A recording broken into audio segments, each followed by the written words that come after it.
যারা আমাকে বিশ্বাস করে, এই সংস্থাকে বিশ্বাস করে আজকে টেকনিক্যাল অ্যাচিভার হয়েছে। টেকনিক্যাল অ্যাচিভার মানে অনেক কিছু ব্যাপার। আপনাদের ভাষায় বলি, টেকনিক্যাল অ্যাচিভার মানে আমাদের ভাষায় কি, টাকা কত পাবো, তাই না? টেকনিক্যাল অ্যাচিভার মানে মিনিমাম 50,000 টাকা পার মান্থ ইনকাম হয়। আর টেকনিক্যাল অ্যাচিভার মানে ওই 50,000 টাকা ইনকাম বেড়ে 1 লাখ হয়, 2 লাখ হয়, 5 লাখ হয়, 10 লাখ হয়। আরসিএম বিজনেসে একজন টেকনিক্যাল অ্যাচিভার 20 লাখ, 30 লাখ, 40 লাখ, 50 লাখ টাকা প্রতি মাসে আয় করে। বুঝতে পারলাম? টেকনিক্যাল অ্যাচিভার মানে হচ্ছে মানি ফ্রিডম, পয়সার অভাব নেই। টেকনিক্যাল অ্যাচিভার মানে টেকনিক্যাল ভরা, টাইম ফ্রিডম, কাজে গেলেও চলবে, না গেলেও চলবে। টেকনিক্যাল অ্যাচিভার মানে মান সম্মান প্রচুর। টেকনিক্যাল অ্যাচিভার মানে হাজার হাজার মানুষের জীবন যারা গড়ে। তো আমি চাইবো সেই রকম টেকনিক্যাল অ্যাচিভার আজকে আপনার সাথে উপস্থিত আছে। তো চলুন, আমি চাইবো আপনাদের সবার জোরদার করতালির মাধ্যমে অল টেকনিক্যাল অ্যাচিভারকে মঞ্চে রাখবো। আপনাদের জবরদস্ত করতালির মাধ্যমে আমাদের পেজ অল টেকনিক্যাল অ্যাচিভার।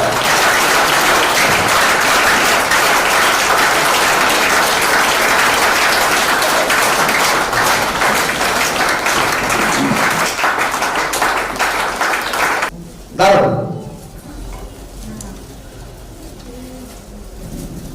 আপনাদের সঙ্গে পরিচয় করার আগে আমি দুটো কথা জিজ্ঞেস করে নিই। এদের সবাইকে জিজ্ঞেস করবো,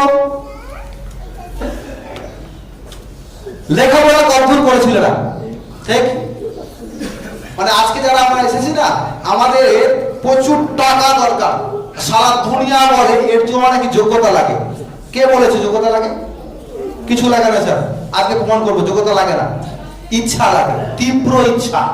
কারণ ভারতবর্ষের 1 নম্বর ধনী ধীরভাই আম্বানি এই অবধি লেখাপড়া শিখেছে। ভুল বলছি আমি? অনেক পণ্ডিত ছিল, তারা হতে পারেনি, তারা চাকর হয়ে কোথাও জীবন কাটিয়েছে। ঠিক বলছি না ভুল বলছি? সিরিয়াসলি বলছি, এদের মুখ থেকে কথা শুনলে আপনাদের মনে হবে যে সত্যিকারের জীবনে সফল হওয়া দরকার আছে। আর সফল তারাই হয় যারা জীবনে সবকিছু পেতে চায়। এই সফল হওয়ার একটা সহজ পদ্ধতি বলে দিই, সহজ পদ্ধতি।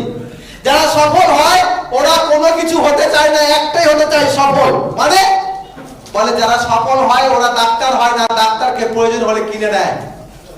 যারা সফল হয় ওরা মাস্টার হয় না, প্রয়োজন হলে মাস্টার কিনে। যারা সাকসেস হয় ওরা ইঞ্জিনিয়ার হয় না, প্রয়োজন হলে ইঞ্জিনিয়ারকে কিনে। যারা সাকসেস হয় ওরা উকিল হয় না, প্রয়োজনে উকিলকে কিনে। ভুল বলছেন কি স্যার? এরা ওই ক্যাটাগরির লোক। এরা ডাক্তারও নয়, মাস্টারও নয়, উকিলও নয়, প্রয়োজনে কিনবে, প্রচুর পয়সা ইনকাম করবে, যা চাই তাই পাবে। তবে তো সফলতা হবে, তবে তো সাকসেস করবে। ঠিক না বল? তো আমি দুটো কথা জিজ্ঞেস করে এটাতে আমি কম দেবো। একটা ব্যাপার, এনাদের লেখাপড়া কতদূর আপনারা রিলেট করুন। যে সুব্রত ভাই একটা ডাক্তার আরসিএম সংস্থার সঙ্গে, মিশনের সঙ্গে যুক্ত হয়ে কেমন কেমন রোগীকে কেমন কেমন কি করেছে। ক্লিয়ার না? ক্লিয়ার নয়? কারণ অনেক ভাষণ তো আমরা শুনেন প্রতিবারের মিটিং এ, আর 24 ঘন্টা আমি আপনাদের পকেটে আছি বা ইউটিউবের মাধ্যমে। ঠিক না বল? তো আমি চাই আজকে শুনে যান, আপনার ভেতরের মানুষটা জাগুক। শালা এরা যদি পারে, আজকে প্রতিজ্ঞা করে যাচ্ছি পরের বছর বা পরের আগামী দিনে 6 মাস পর, 1 বছর পর, 2 বছর পর আমার বুকে রয়্যালটি টেকনিক্যাল পিন থাকবে। ঠিক না বল? চল পরিচয় করাই। অনলি ফর কতদূর লেখাপড়া, আর কিছু না, বাকিটা পরে বলবেন। ক্লাস 5 গ্রাজুয়েট, মাধ্যমিক ফেল, স্কুলে যায়নি, মাধ্যমিক পাস। কি বুঝলেন এটা থেকে? মানে আমি যেটা বুঝলাম যে একজন বললো ক্লাস 5, একজন বললো গ্রাজুয়েট, তাই তো? এরা সব একই ক্যাটাগরির লোক। তাহলে আপনি গ্রাজুয়েট না 5 পাস, কিছু যায় আসে না। যায় আসে সুব্রত মাইতির টেকনিক, সুব্রত মাইতির কথা আপনি শুনবেন কিনা। যে 10 মিনিট কথা বলবো, 10 মিনিটে 10 লাখ টাকা অব্দি মাসে আয় করতে পারবেন, টুস্কি মেরে বলবো আপনাদের। এমনি এমনি ডাকে আনি না আমি। একবার কেউ বললো আমি মাধ্যমিক পাস, আবার কেউ বললো আমি মাধ্যমিক ফেল। মানে আপনি পাস করলেও চলবে, ফেল করলেও চলবে, গ্যারান্টি আমার। আপনাকে আমি টেকনিক্যাল বানাবো, আপনি চান কিনা, ঠিক? আর এর পরেও কেউ যদি বলে যে স্যার আপনি তো বললেন এই পড়েছে, ওই অবধি পড়েছে, সেই অবধি পড়েছে, আপনি এখানেই দেখলেন স্কুলে যায়নি। ও বাবু, এখানে কেউ আছেন নাকি স্কুলে যাননি? কোথাও বলতে পারছি না ম্যাডাম স্যার? উঠুন, জাগুন। আজকের এই আলোচনা থেকে আমি চাই আপনারা প্রত্যেকটা মানুষের নতুন করে জন্ম হোক। কেউ নেই এই দুনিয়ায় যে আপনাকে সফল বানাবে, কেউ নেই এই দুনিয়ায় যে আপনাকে স্বাবলম্বী করবে, আপনাকে বড় বানাবে। সবাই চায় আমার থেকে সামনের লোকটা ছোট হয়ে থাকে, কিন্তু এমন একটা সিস্টেম, এই সিস্টেমে আপনি যত বেশি মানুষকে সফল করার দায়িত্ব নেবেন, আপনি তত বেশি বড় হবেন। সৌভাগ্যবান আমি এই সংস্থায় এসেছি। অন্য জায়গায় তো লোকের পকেট কেটে ইনকাম করা হয়, পাপ করে। এখানে তো লোকের পকেট ভরিয়ে বড় লোক হওয়া যায় পূর্ণ করে। কোন কাজটা করা উচিত স্যার? মাথায় যদি কিছু থাকে, চাষ করব, ডাক্তার, মাস্টার, ইঞ্জিনিয়ার হবো, আজকের আলোচনা থেকে সব বেরিয়ে যায়। একটা যদি মাথায় রাখুন, আমি সাকসেসফুল ব্যক্তি হতে চাই, সফল ব্যক্তি হতে চাই, ডাক্তার মাস্টার হতে চাই না। ঠিক বা না ভুল বলছি স্যার? কারণ আমার 10 মিনিটের আলোচনায় আছে ডাক্তার মাস্টাররা কি করে আর আপনারা কি করবেন, করলে সফল হবেন। চলুন আরেকটা পরিচয় করে দিই, এরা কি করতো আরসিএম করার আগে। কি করতো মানে এখন আরসিএম ছাড়া আর অন্য কিছু করেনি। ক্লিয়ার না? ক্লিয়ার না? আগে কি করতো? রাজমিস্ত্রি, ইন্স্যুরেন্স কনসালটেন্ট, বিজনেস, রাজমিস্ত্রি, চাষবাসের ছাঁটে হাতে মিষ্টি দোকান ছিল।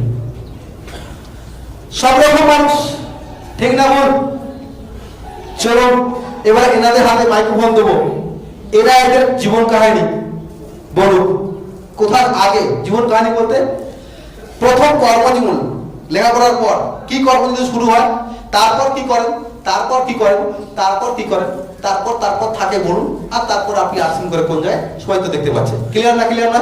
আর তার সাথে আপনাদের একসাথে আপনাদের গুরুত্বপূর্ণ মেসেজ সবার জন্য। ওকে, চলুন একবার আপনাদের সবাই দাঁড়ানোর মাধ্যমে এনাদের আয়োজন করতে।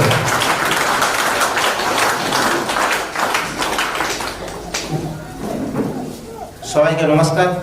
আজকের এই এত সুন্দর প্রোগ্রামে অংশগ্রহণ করার জন্য ধৈর্য ধরেছেন, লাস্ট অব্দি থাকুন, আপনি অনেক কিছু পাবেন।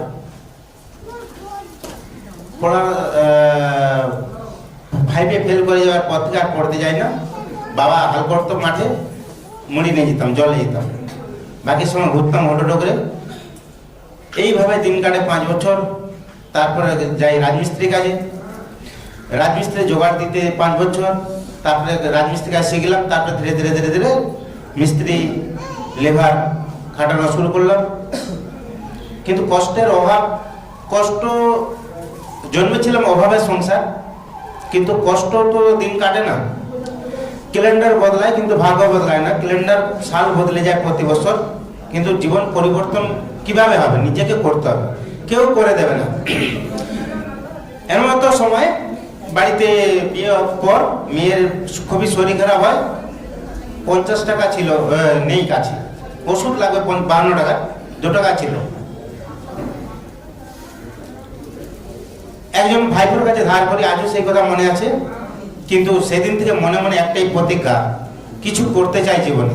শুরু করলাম রাজমিস্ত্রি কাজে, তক্তা বিজনেস, সাইড বিজনেস। তক্তা বাঁশ বিক্রি করবো, ভাড়াই দেবো, বেশ এক্সট্রা পয়সা হবে। সেই সুযোগে মিস্ত্রি পার্টিরা সুযোগে সদ্ব্যবহার করলো যে মিস্ত্রি তোমার পয়সা তোমাকে ভাড়া দিতে, তোমার তক্তা বাঁশ তোমাকে ভাড়া দিতে হবে। এই হলো জ্বালা শুরু। 1000 টাকা কাঠ কিনে চিরাই করে বাড়ি করে দেবে, কিন্তু বাড়ি করে দেওয়ার পয়সা পাওয়া যাবে। খুব কষ্ট করে করে ম্যানেজ করে করে চলতাম।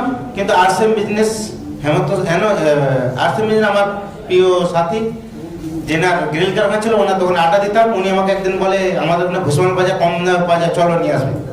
আমি না যাবো না, কারণ আমি সকাল 7টায় বেরিয়ে যেতাম, আসতাম রাত্রে 10টায়। কারণ কাজের ফাঁকে ফাঁকে আমি মিস্ত্রির পিছনে পিছনে ঘুরতাম, হেড মিস্ত্রির পিছনে, কোথায় কি কাজ করে কিভাবে হিসাব দেয়, এই হিসাবটা শিখতাম। বাজার করতাম আমার স্ত্রী, আমি করতাম নি। তা সেই সূত্রে ওনাকে আমি না বলেছি। তো উনি পিছন ছাড়েনি, লাগাতার বলতে থাকে, লাগাতার একদিন যাই। বিষয়টা শোনার পর বিজনেসের নাম লেখানো হয়। তখন লাগতো টাকা ছিল না। ম্যানেজ করেছিলাম এই জন্য যে আগে করলে আগে লাভ। নাম লেখানোর পর বাড়িতে যখন আনি ব্যাস পুরো একদম তালকে তেল। কারণ এত দামি প্রোডাক্ট, এত দামি দামি জিনিস কি হবে, আমরা গরিব মানুষ হার বাড়ালে জিনিস পাওয়া যায়, এত দামের কি হবে। তখন দোকান ছিল দাসনগর বাগড়া বাজার, বাড়ির থেকে সাইকেলে মেছেদা যেতাম আধ ঘন্টা, সাইকেলে আবার মেছেদা সাইকেলে আবার ট্রেনে 1.5 ঘন্টা, আবার ওখান থেকে আবার বাসে, এই করে করে দেবন কাটে। কিন্তু আজ সেদিন দূরদৃষ্টি ছিল একটা কথা, সিনিয়ররা বলেছিল জমি আজ ফাঁকা, ময়দান ফাঁকা, যত জমি ঘেরবেন তত আপনার। লাগাতার প্রচেষ্টার ফলে শুধু খালি প্রোডাক্ট আনতাম সপ্তাহে একদিন ঘুরতে যাওয়ার নাম করে, আর যখন মানুষকে বলতাম তারা বলে প্রোডাক্ট এনে দিলে আমরা ব্যবহার করবো। এইভাবে দিন কাটতো, কাটতে কাটতে ধীরে ধীরে দোকান হয় সামনাসামনি। তমলুকের বুকে যখন প্রথম বিজনেস আনি, দোকান ছিল না, আমার বাড়ি থেকে তমলুক আসতে 2 ঘন্টা সাইকেলে, 2 ঘন্টা যেতে। কাজের ফাঁকে ফাঁকে প্রোডাক্ট এনে দিতাম, আর সাইকেলে আবার রাত্রে 10টা-11টার সময় বাড়ি দিতাম। বাড়ির লোক খেয়ে দিয়ে বলতো, বাড়ির লোক বলতো খেয়ে দিয়ে কাজ নিয়ে রাত্রে রাত্রে কি এমন কাজ। বাড়ির লোককে বললেই তো আরসেম ছেড়ে দেবো, বাড়িতে ঢুকলে বলে আরসেম ছাড়ো, বাইরে হলে বলে আরসেম ছাড়ো, কি করে প্রমাণ করবো এখান থেকে এত পাওয়া যায়। ধৈর্য বিশ্বাস ছিল। আমি একটা জিনিস মাথায় নিলাম যে ওলকপি গাছ লাগালে, টমেটোর গাছ লাগালে, লঙ্কা গাছ লাগালে 1 মাস পরে ফল দিয়ে দেবে। কিন্তু নারকেল গাছের বিজনেস, সুপারি গাছ যদি লাগাই, আম গাছ যদি লাগাই, 5 বছর ফল দেবেনি, ফল দেওয়া শুরু হলে লাগাতার দিতে থাকবে। এই বিশ্বাসটা আমার মধ্যে ছিল। লাগাতার প্রচারের ফলে ধীরে ধীরে ধীরে ধীরে বিজনেস হয়। কত লোক না বলেছে দেখেনি, কত মানুষের কাছে পৌঁছাতে পারবো, এটাই লক্ষ্য, আজও লক্ষ্য চলছে। যেনারা আমার মাধ্যমে যেনারা এসেছেন তাদের হাত আমি কোনোদিন ছাড়ব না, এই প্রতিজ্ঞা। এটা মা ছেলেকে কোনোদিন ছাড়ে না, ছেলে বিয়ে হওয়ার পর মাকে ছেড়ে দেয়। সেম আরসিএম বিজনেস প্রতিজ্ঞা করেছিলাম যে যারা আসবে তাদের হাত ছাড়ব না, সে যদি ছেড়ে দেয় আলাদা পাঠ, আমি কোনোদিনই ছাড়ব না। লাগাতার প্রচেষ্টার ফলে আজ আপনাদের সামনে দুটো কথা বলার সুযোগ পেয়েছি। স্যারেদের কথা শুনুন, আরো অনেক লাভ পাবেন। শুনুন, 1 পয়সার লস নেই। যেমন একটা গাছ লাগালে তার সময় সীমা লাগে, ম্যাচিউর ফল আসতে সময় লাগে। সেম আপনি আপনার কর্মটা যে ঠিক করেন, কর্ম আপনাকে পরিবর্তন করবে, কর্ম আপনাকে সফল বানাবে, কর্ম আপনাকে উচ্চ শিখরে নিয়ে যাবে, কর্মই আপনার ভবিষ্যৎ উজ্জ্বল করতে পারে। জয় আরসিএম।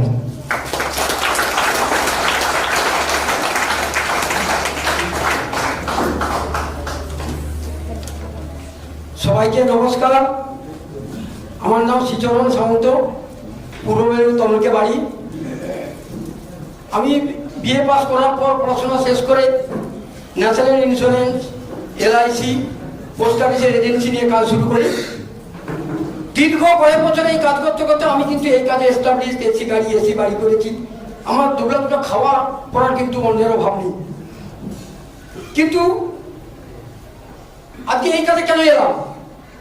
এইভাবে চলতে চলতে চলতে চলতে খুব পরিশ্রম করি, খুব খাটি।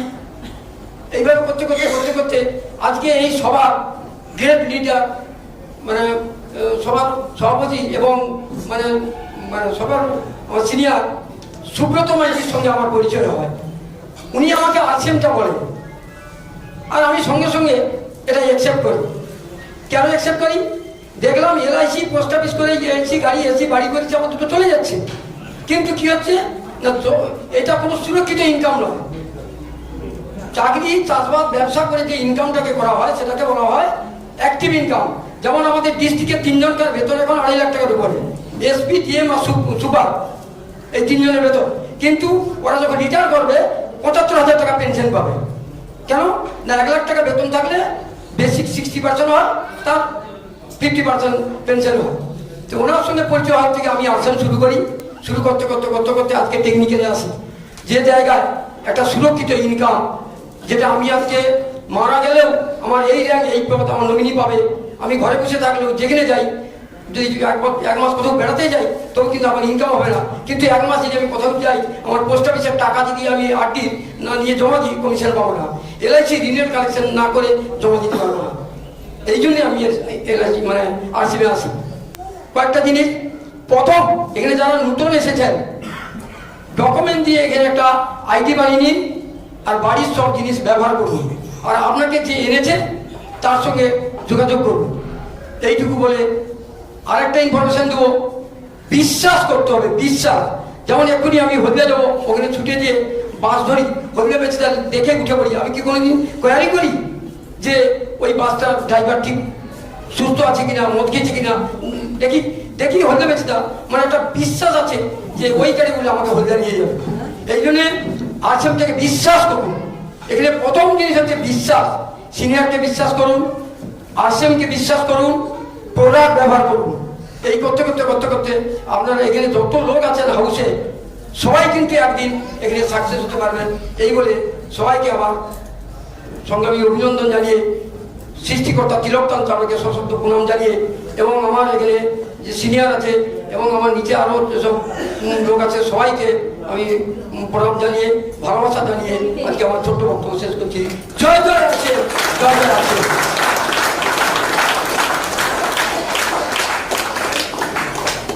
সবাইকে নমস্কার। নাম শুভেন্দু পড়িয়া, বাড়ি কোলাঘাট।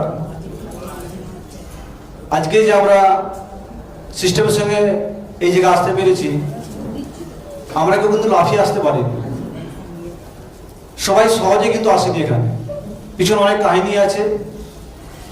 কারণ বর্তমানে আমরা কিছু না কিছু করতাম, আর করতে করতে কিন্তু এই বিজনেসটা আমরা গ্রহণ করেছি, এবং ইচ্ছা না থাকলেও ইচ্ছার বিরুদ্ধে আমরা শুরু করে আজকে আসতে পেরেছি। তার কয়েকটা পয়েন্ট যদি বলি, আমি যখন স্কুল লাইফে আমি ছেড়ে দিই, চাষবাস নিয়ে কাজ করতাম। বাড়িতে একটা পাওয়ার টিলার ছিল, আমি চালাতাম বিগত কয়েক বছর। ওইভাবে আমার জীবন যেমন চলে, ওটা করতে করতে দেখলাম এই কারখানা তো সারা জীবন চলতে পারে না। একটা দাদার সঙ্গে বোম্বে চলে যায়, সেখানে প্রায় 3 বছর আমি হারমোনিয়ামে কাজ করি। মানে সফরটা অনেক বড়। ওখানে সফল হয়ে ওই বোম্বেতে গিয়ে, কিন্তু যে জগতে ছিলাম আমি, যদি আমি ওখানে স্টে করে যাই তাহলে কিন্তু আমার লাইফ চলবে না। ফিরে এসে বিজনেস করি, গেল কারখানা। সে কাজ না জেনেও আমি কারখানা করে ফেলি, মিস্ত্রিকে নিয়ে করতে করতে ওই কারখানা থেকে প্রচুর টাকা দেনা হয়ে যায় আমার। ব্যাংক থেকে লোন নিয়ে, জিনিসপত্র বন্ধক দিয়ে কারখানাকে শক্ত করতে চাইছিলাম, কিন্তু হয়নি। তো সেই জায়গায় এই আরসিএম বিজনেস আসে আমাদের জীবনে। আমরা 3 বন্ধু এই সিস্টেমটাকে শুনতে গিয়েছিলাম। আমি, আমার গ্রেট সিনিয়র এখন সুব্রত মাইতি, আর একটা বন্ধু আছে মন্টু মাইতি, আর আমাদেরকে নিয়ে গিয়েছিলেন আমাদের গ্রেট সিনিয়র মিস্টার প্রশান্ত পাত্র। যেদিন আমরা শুনেছিলাম 3 বন্ধু সবাই শুনে বাড়ি চলে যায়, তারপরে দিন সিদ্ধান্ত নিয়েছিল সুব্রত মাইতি, তারপরে মন্টু মাইতি। আমি কিন্তু সিদ্ধান্ত নিইনি। আমাকে সুব্রত মাইতি 3 মাস পর একটা শর্ত দিয়ে জয়েন করেছিল, যদি বন্ধুত্ব রাখতে হয় তাহলে আরসিএম বিজনেস জয়েন করতে হবে। সেই শর্তে আমি জয়েনিং করেছিলাম। আর জয়েনিং করেছিলাম বলে সত্যি আজকে আমি যে এত সফল হবো নিজেকে ভাবতে পারিনি। কারণ কারখানা বন্ধ হয়ে যায়, প্রচুর টাকা দেনা হয়ে যায়, দিশে আড়া করে ঘুরি আমি। আমার যেখানে বাড়ি শ্রীপাঞ্জা হোটেল, আমার কমিশন নাম শুনেছেন। ওখানে এমন কোনো জিনিস পাওয়া যায় না, মানে এরকম ঘটনা ঘটে। প্রচুর ওখানে খরচ করা যায়। কি তাই তোরা কি ওখানে গেছেন? তোরা কি হাট বাড়ি যা পাবেন তাই পাবেন, যা চাইবেন। সেখানে একটা সম্পর্কের সঙ্গে মিশে গেছিলাম আমি। দিন রাত মদ খেতাম। বিশ্বাস করবেন হয়তো আপনারা, পুলিশের সঙ্গে মিশতাম আমি, টাকা তুলতাম, তোলা তুলতাম। এইভাবে জীবন চলেছে আমার। তো একদিন এই বন্ধু আমাকে বললো, দেখ তোর তো আরসিএমের নাম লেখানো আছে, আয় দেখ কি কন্ডিশনে আছে। যদি শুরু করিস তাহলে জীবনটা বেঁচে যাবে, আর না শুরু করিস তাহলে আরো কিন্তু খারাপ জায়গায় পৌঁছে যাবে। তো সেই জায়গায় সুব্রত মাইতি আমাকে ডাকে, আমি যাই, অনেক মিটিং দেখায়, তো আমার বিশ্বাস হয়। তারপর কাজ করা শুরু করি। তো আজকে এই টেকনিক্যাল অ্যাচিভ করি আমি। তো আমি চাইবো সেই বন্ধু যে আমাকে বারবার ভাবিয়েছিল, লেগেছিল, আর যদি না লেগে থাকতো, যদি না ভাবাতো আমাকে, তাহলে কিন্তু আমি আরসিএমে আসতে পারতাম না। আমি চাই ওনার জন্য জবাব হাত দেওয়া উচিত।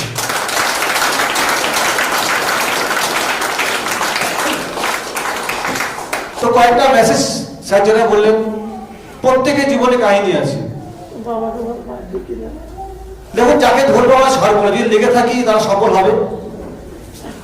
আর জিনিস আমরা খেয়াল করে দেখবেন, আমাদের চারিপাশে 5 ধরনের মানুষ আছে। দেখবেন, এক শ্রেণীর মানুষ দেখবেন খুব গরিব, আরেক শ্রেণীর মানুষ আছে গরিব। যারা খুব গরিব হয় তাদের টার্গেট কি থাকে?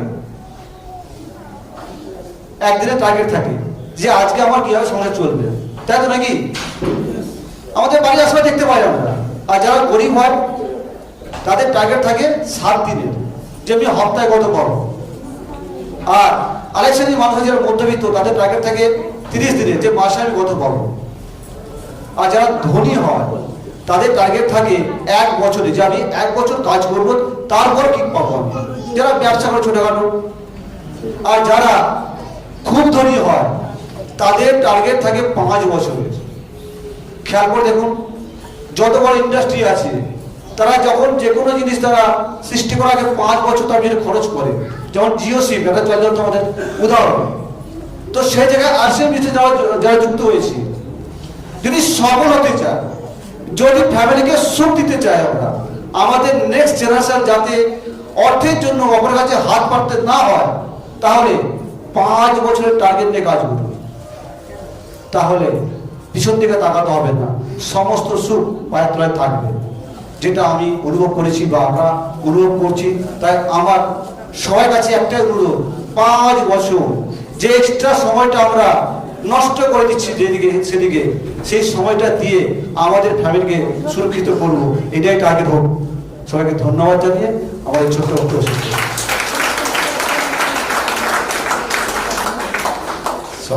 সবাইকে নমস্কার। শিক্ষাগত যোগ্যতা নেই, এই কারণে আমি খুবই গরিব পরিবারের ছেলে। বাবা লোকের বাড়িতে রাখালের কাজ করত, ভাই বোন করে 4 জন, আমি বড়। তাই সেই সময় বাবা লোকের বাড়িতে রাখালের কাজ করে সংসার ম্যানেজ করতে পারেনি। তাই যখন 8-9 বছর বয়স, সেই সময় আমি ইট ভাটে চলে যাই, ইট ভাটা ইট বইতে। আর সকালে মা টিফিনে করে 2টো পান্তা দিত, আলু 2টো হাতে দিয়ে দিত, বোতলে লবণ লঙ্কা এগুলো দিত। জল খাবার সময় সে চাপাই করে পান্তা মানে 2টো নিয়ে খেয়ে নিতাম। আর দুপুরে খেয়ে আবার সেই হেঁটে হেঁটে 2 ঘন্টা রাস্তা হেঁটে হেঁটে রাত্রি 8টা-9টার সময় বাড়ি ফিরলে তখন 2টা গরম ভাত পেতাম, নাহলে পেতাম না। এই অভাবে চলতে থাকি। 2টো থেকে বিভিন্ন ইট বইতে বইতে ধীরে ধীরে বড় হই। বড় হতে বড়োচের বিভিন্ন কাজ করি, কেন এগুলো বলতে গেলে অনেক সময় লাগবে। বড়োচের যাবতীয় কাজ, এগুলো কাজ করতে থাকি। আর করতে করতে রাজমিস্ত্রি লাইনে আসি। আর রাজমিস্ত্রির কাজ করতে করতে এই বিজনেসটায় আসি। বিপদবাবু উনি এই বিজনেসটা সম্পর্কে আমাকে বিষয়টা জানা, আর জানানোর পরে শুরু করি বিজনেসটা। যখন শুরু করি, যে নিজের আত্মীয়দেরকে প্রথম বলতে যাব, সেই শুরু করার আগে বিশাল জ্বালা এসছে আমার। একটু শুনুন আপনারা শুনলে আপনারা বুঝতে পারবেন। আমার সেই সময় আরসিএম জয়েনিং হওয়ার পরে 6 দিনের দিনে আমার মেয়ে হয়, আর ভাইয়ের বিয়ে হয় 3 মাস আগে। মানে আরসিএম এর জয়েনিং আগে 3 মাস আগে ভাইয়ের বিয়ে হয়। আরসিএম এর জয়েনিং এর সঙ্গে সঙ্গে আমার ভাই বলল, দাদা খারাপ প্রোডাক্ট নিয়ে আসছে, একই সঙ্গে থাকবো না, আমরা আলাদা থাকবো। এই বলে ভাই, আমার বিয়ের সময় মোট 17,000 টাকা পেয়েছিলাম। সেটা বড় বোনের বিয়ে দেনামিটিতে চলে গেছে। আর ভাই বিয়ে করে 1 লাখ টাকা নিল, মানে শুধু গয়না নিল, কোনো টাকা নেয়নি। তাহলে ভাই বলে আমি অনুষ্ঠান করে বিয়ে হব। আমার বিয়ের সময় হারকিন লাইট, আর ভাই বোনেদের সময় লাইট নিয়ে এসে, যেহেতু আমি বড় ভাই, লাইট 100-150 লোকের খাবার আয়োজন সে সময় করলাম। বেশ কিছু ধার দেনা হয়ে গেল। তাই আরসিএম করার ফলে ভাই হয়ে গেল আলাদা। যে বোনদের বাবা উত্তরপ্রদেশে দিবে টাকার বিনিময়ে অভাবে, সেই বোনদেরকে আমি দেশে দিলাম, মানে চণ্ডীপুর পাশাপাশি দিলাম।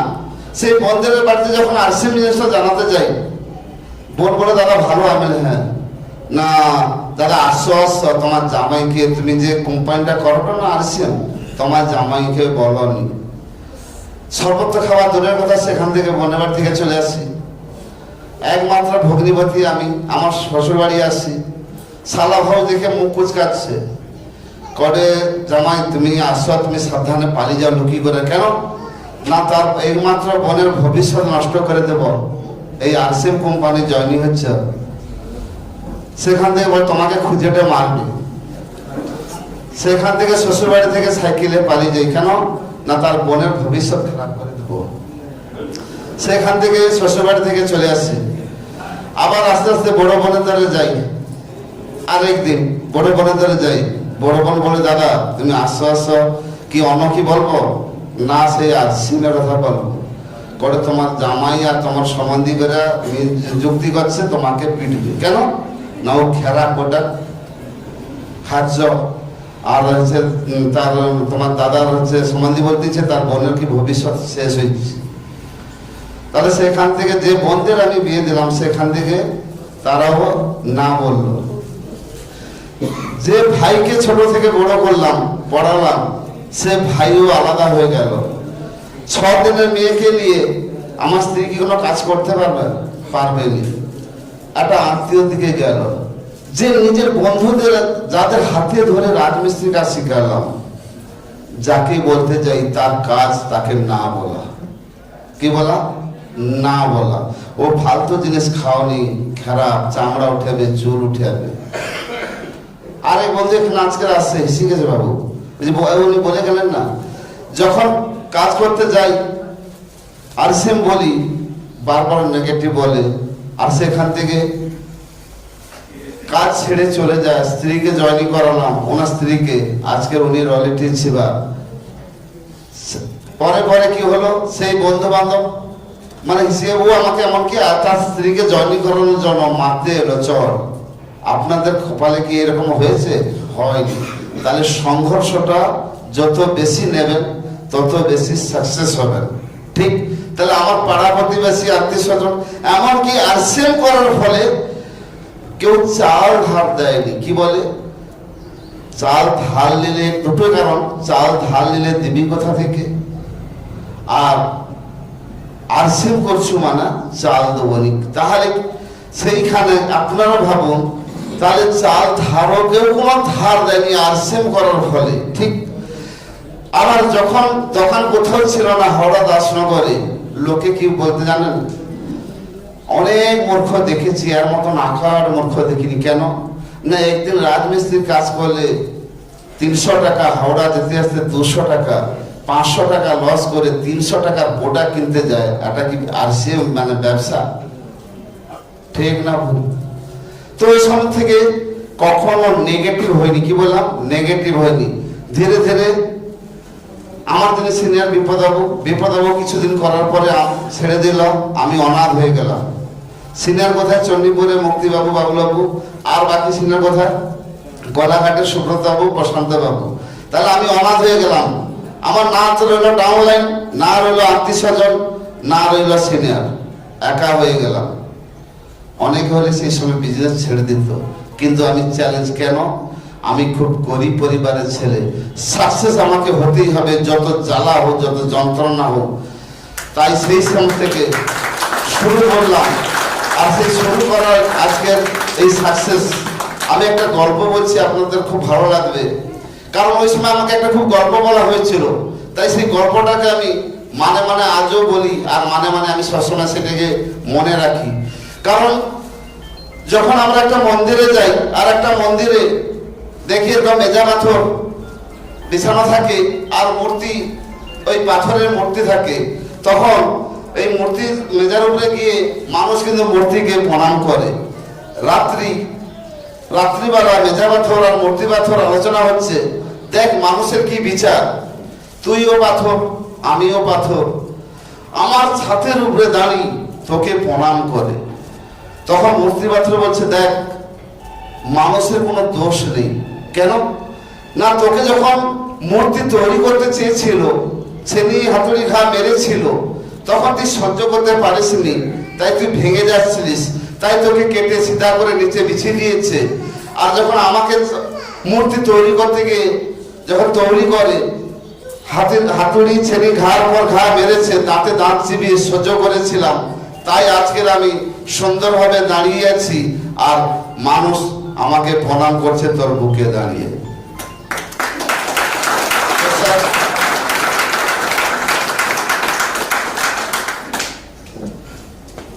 আরেকটা কথা বলবো, আমরা মন্দিরে যাই লুট হয় বিভিন্ন জায়গায়, সেখানে মাটিতে, ধুলোতে, ঢালাইতে গোবর টোবর অনেক কিছু পড়ে থাকে, কিন্তু বাতাসে যখন লুট হয় আমরা কামড়া কামড়ি করে বাতাসে গুড়িয়ে ফেলি, সেটা আমরা মন্দিরের প্রসাদ বলে। আর আরো যখন ডালা দিই, সেই ডালার মধ্যে পচা বেলপাতা, পচা তুলসী পাতা, পিঁপড়া মরে গেছে, মাছি মরে গেছে, আর সেখান থেকে আমরা প্রসাদটা কেউ ফেলাই না, সেখান থেকে আমরা বেছে করে ফেলে দিয়ে প্রসাদটাকে খেয়ে দিয়ে মাথা হাত বলিলি কি নাটা মন্দিরের প্রসাদ, ঠিক না বল? আর সেখান থেকে আমি বলবো আরসিএমের প্রত্যেকটা প্রোডাক্ট যদি মন্দিরের প্রসাদের মতন আজ থেকে আপনারা গ্রহণ করেন, 100% সাকসেস এই জায়গায়, তখন তোমার দশের মতো তো আর বিশেষ কিছু বলবো না, কারণ সব দিলে তো বলা শেষ হবে না। ওকে, ধন্যবাদ। নমস্কার। এতক্ষণ আপনারা ধৈর্য ধরে আছেন, আমাদের কথা শুনে আপনারা হাততালি মারছেন, তা আমি চাইবো আপনারা আপনাদের জন্য একটা জোরসে হাততালি দাও।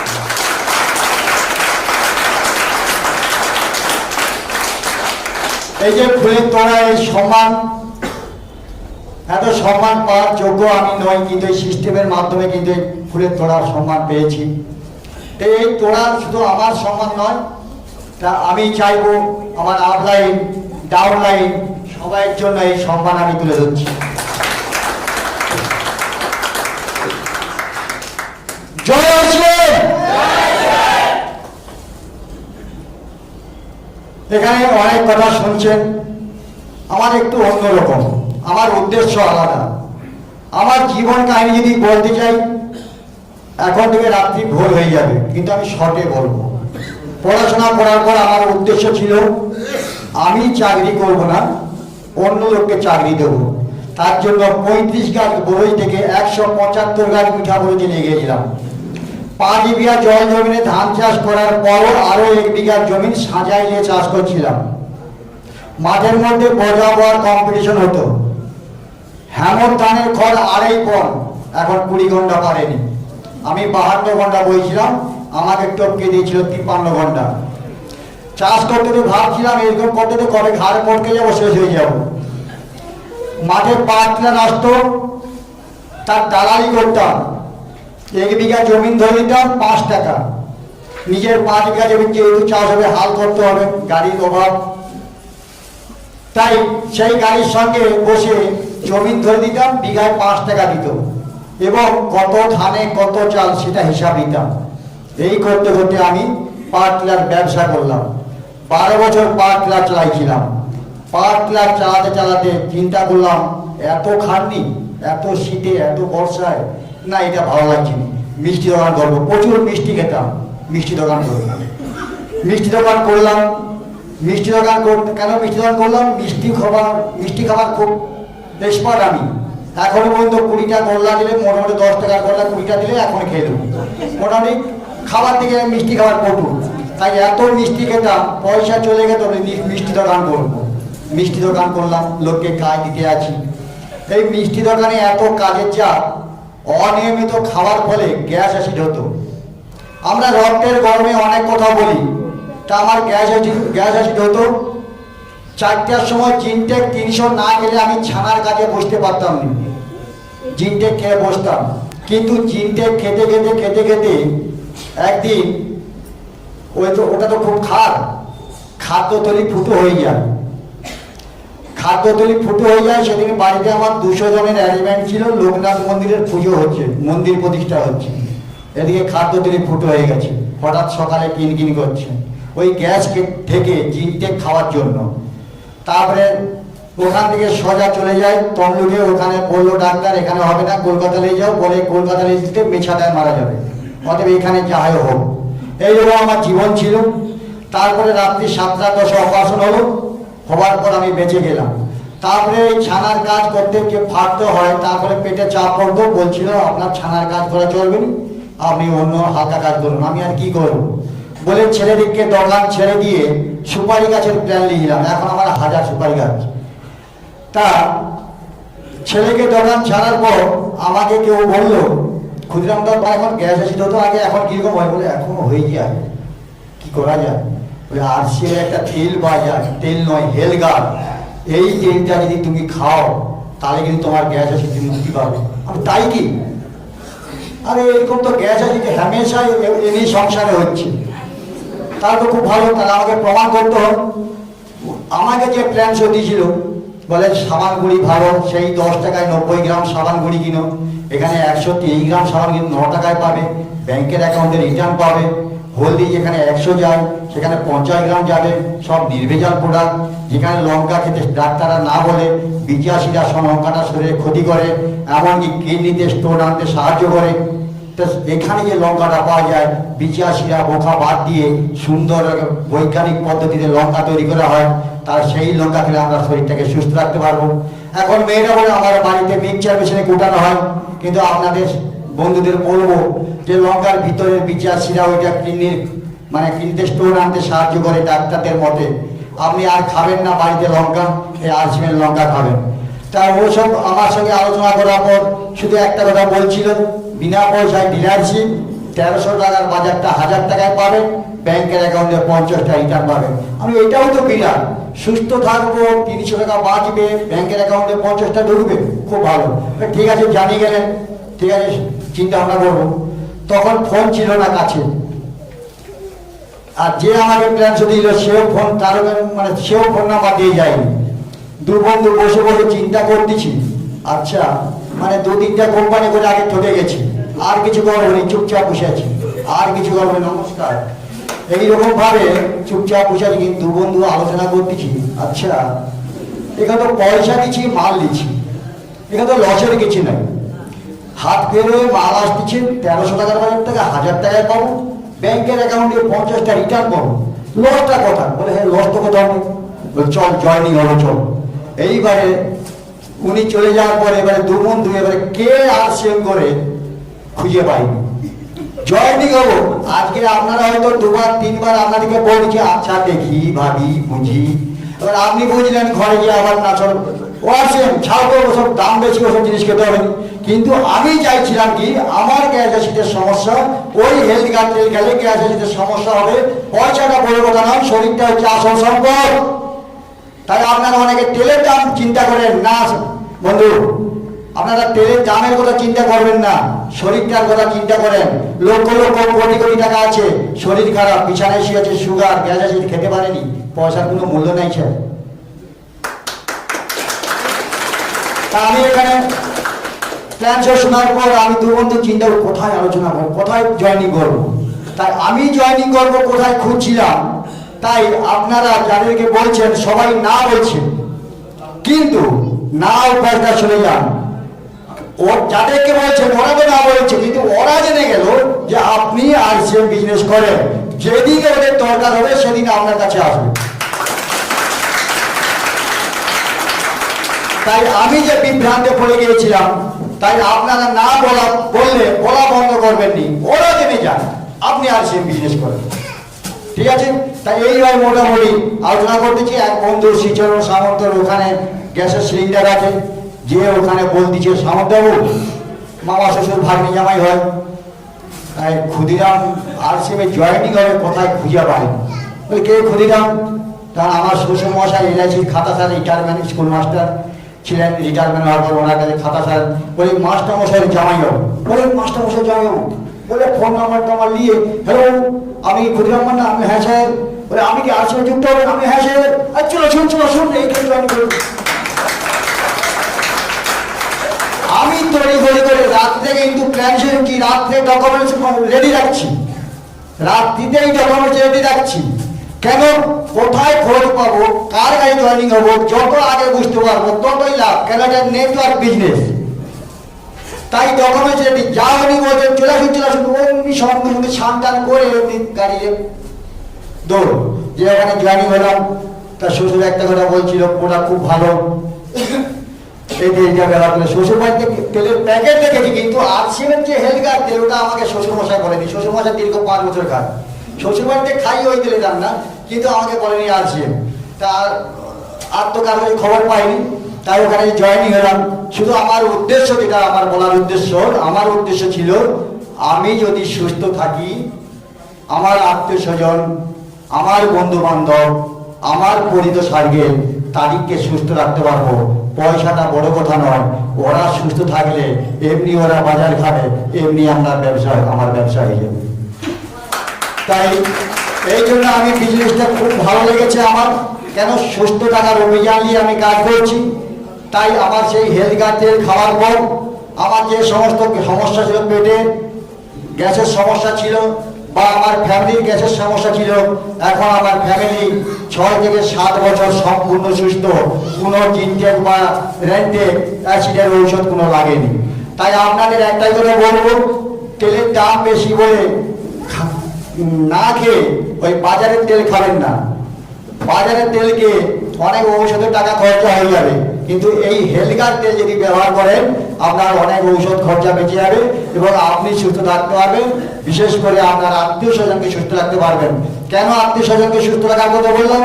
কেননা আমি যেটা চিন্তা করছিলাম সেটাই আমার কথা আপনাদেরকে তুলে ধরতেছি। আমি বাড়িতে হেলথ কার্ড তেল ব্যবহার করলাম, আর ওনার বাড়িতে গেলে যে যখন খাবো অন্য তেলে রান্না, বিকালে বুক জ্বালা করা শুরু করলো। আর সঙ্গে সঙ্গে এসে কি করলাম, রান্নাঘরে ঢুকে গিয়ে বোতল উঠে এক কোট হাফ কোট খেয়ে নিলাম। খেয়ে নিলে সেদিকে সমস্যা হবে না। র খেতে অনেকের সমস্যা হবে, যদি ওটা উষ্ণ জল গরম করে 2 চামচ পিলে খেতে পারেন। কেন, সব অন্যের ঘরে রান্না হয়, কর্মবাড়িতে যান, সমস্যা হতে পারে। জিনটেক না খেয়ে হাফ কাপ উষ্ণ জল গরম করে তাই 2 চামচ তেল পিলে খেয়ে এসেই খেয়ে নেবেন, দেখবেন বিকালে আর সমস্যা থাকবে না। কেন আত্মসার্কেলকে সুযোগ দিলাম আগে, যে আমি যখন ওদের বাড়িতে যাব অন্য তেলে রান্না খেলে আমার তো সমস্যা হবে। তাই ওনাদেরকে বললাম, আর সেভেন হেলথ কার্ড তেল যদি ব্যবহার করিস তাহলে তোদের বাড়িতে যাব, আর না হলে কিন্তু আমাকে ডাকিস। কেন, তোদের বাড়িতে গেলে ওই অন্য তেলে রান্না খেলে আমার কিন্তু সমস্যা হয়। তোরা কি চাস আমি আবার মারা পড়বো? এবার মারা পড়তে বলতে বেঁচে গেছি, আবার কি মারা পড়বো? বলে না না, বলে প্রত্যেকটা আত্মীয় বাড়িতে আমার আরসিএমের কার্ড করা আছে, প্রত্যেকের বাজার খাওয়া। আপনাদের সবার আত্মীয় সার্কেল হয়তো এখন সুযোগ হয়নি। যেমন তপনবাবু বললেন যে দিদির ভবিষ্যৎটাই নষ্ট করে দিচ্ছিস। না, সেদিন ওরা বুঝতে পারেনি হয়তো ভবিষ্যৎ নষ্ট করার কথা বলছে।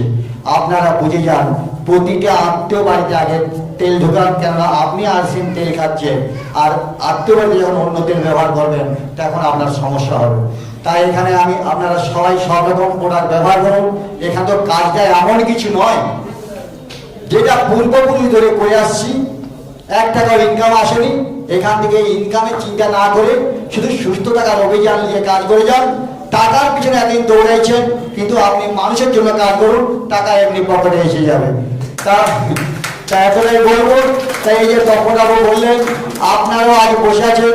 আমিও যদি প্রথম দিন এসেছিলাম পিছনে বসেছিলাম, তপনবাবুর এই বক্তব্য আমি শুনছিলাম যে তপনবাবু পড়াশোনা জানেনি।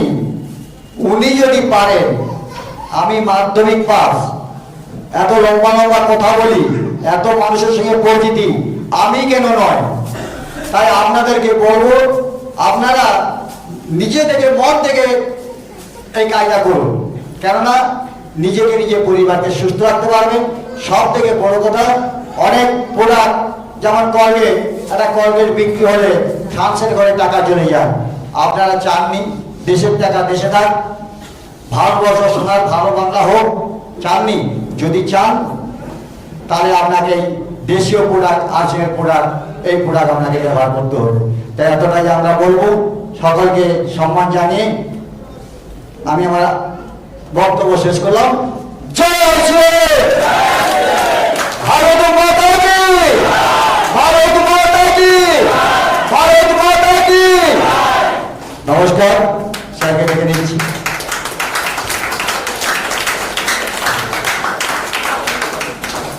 আজকে যারা আলোচনায় এসেছেন, এরকম আলোচনা কিন্তু ন্যাচারালি হয় না। ঠিক বলছি না ভুল বলছি? কেউ একজন বক্তব্য উঠে, একজন বক্তা উঠে, উনি বক্তব্য দিয়ে চলে যায়। এই আলোচনাটা করার পেছনে এই কারণই ছিল যে আজকে যারা আলোচনায় আসবে এরা যেন প্রত্যেকে নিজের অন্তরটাকে জাগায়, যে এরা যদি পারে আমি নয় কেন। কিভাবে এবং কেন আমি তো বলবো 10 মিনিটে আলোচনা শেষ করবো, ঠিক? এর সাথে সাথে আমি আপনাদের সঙ্গে বলবো, শিশুর উপর আপনার বয়স কত? এখন 67, 67 বছর বয়সে যদি টেকনিক্যাল অ্যাচিভার, কোথাও স্থান নেই বিচার করে। কোথাও স্থান নেই, ঠিক না ভুল? এগুলো অনুভব করুন।